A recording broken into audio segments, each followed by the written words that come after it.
guys, what's going on? This is Eric Garcia for MDF3 term 1410.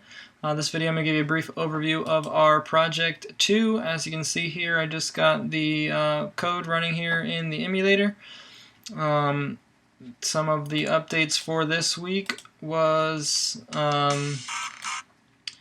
getting the emulator, or not the emulator, updating a layout for landscape as well. As you can see here, I go ahead and rearrange the layout with the album art on the left and the other info on the right.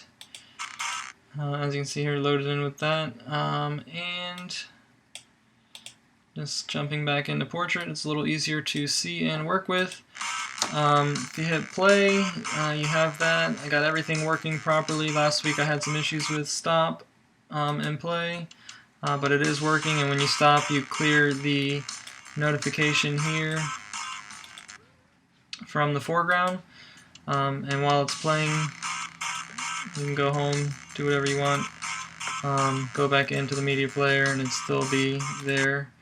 You can go ahead and skip through a song, and for some reason the notification on the emulator looks a little weird, and on my Nexus 5 it looks perfect with the icon fitting correctly in there. But as you can see, it updates per song. That's 3, and then there would be the 3. And if we put the repeat on, which was another task I was tasked to update with my player this week, it just goes ahead and repeats the song no matter which way you try. And if we turn shuffle on, hopefully it works this time. Sometimes for some reason when shuffle goes, this one goes too. But as you can see here, now we're shuffling. You go 3 to 1 to 2 to 1 to 2 to back to 1. So you're getting a random number every time there.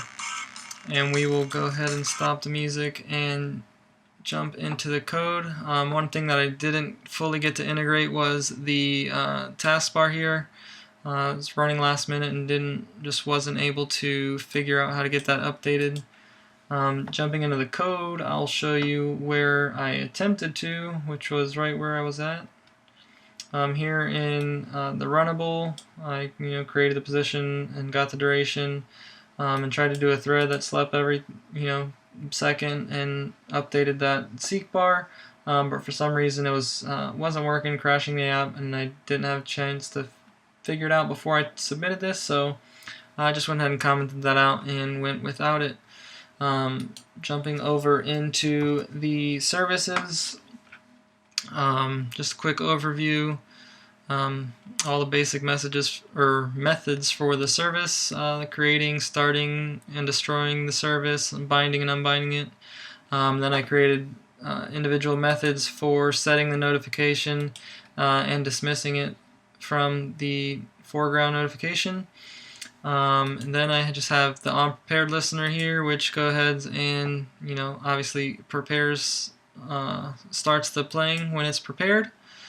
Then I just have some basic helper methods, which is set shuffle from the media player when those switches are switched. It updates a boolean here, so that way I can check it on the next song. So that's just basic methods, setting that up, checking if it's playing on completion.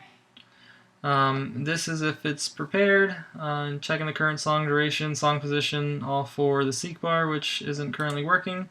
And then here you have the player methods, which is play media, pause media, resume, next. And as you can see here, I'll jump in the next and show you here where we're playing a random song next or repeating the current song. I just created custom methods so I didn't have to repeat that code for each previous and next.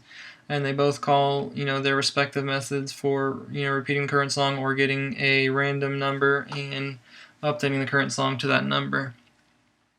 And then stop and play. And that is just about everything. With that, the most challenging thing I've had was the seek bar, because apparently there's just so many different ways to implement it and get the thread going, but I don't know if I was just overcomplicating it or not looking at it correctly, but I just had a little bit of a tough time with that. Other than that, it's been a great week. Look forward to week 3. Take care and good night.